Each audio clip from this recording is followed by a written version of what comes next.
শিকড়ের সন্ধানে আজকেও আমরা বেরিয়ে পড়েছি এক জঙ্গল বাড়ির সন্ধানে।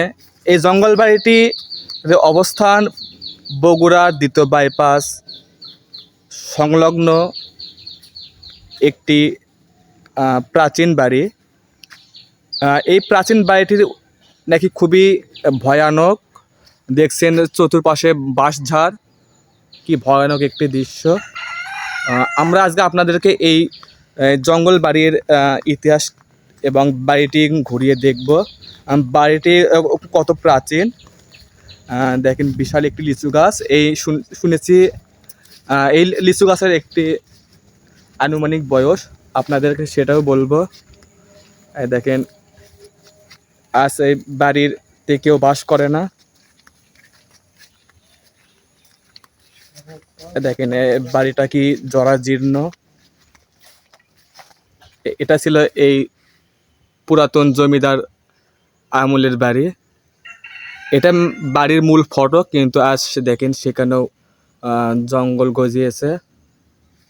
দেখেন এটা সেই বাড়ির সামনের ভিউ। এখানে একটি লিচু গাছ। দেখেন চতুর্পাশেই সেই জঙ্গল।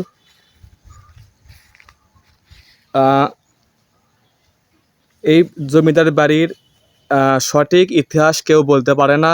অনেকে ধারণা করে থাকেন যে প্রায় 400 বছর আগে, সেই মোগলদের আমলে এই বাড়িটির গোড়াপত্তন হয়েছিল।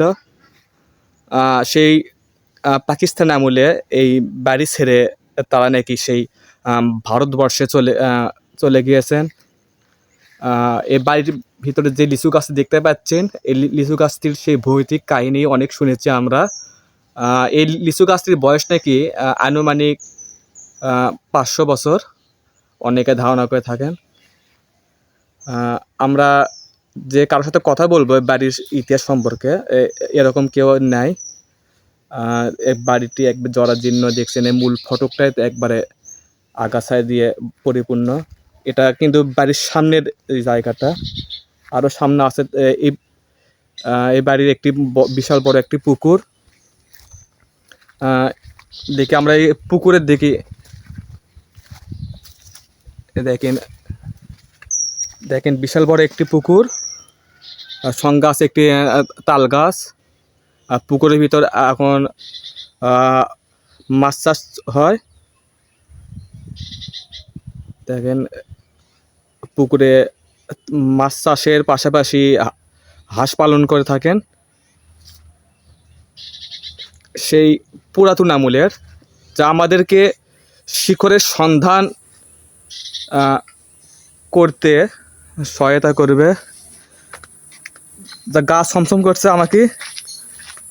দেখেন কি ভয়ানক জায়গাটা। আর সেই কালের বিবর্তনে আজ এখানে কেউ বাস করে না। যা সারাদিনে বা দিনের বেলাও এখানে কেউ আসতে সাহস পায় না। যাই হোক, আমি খুব সাহস নিয়ে এখানে এসেছি আপনাদের জন্য, এই পুরানো জমিদার বাড়ি দেখানোর জন্য।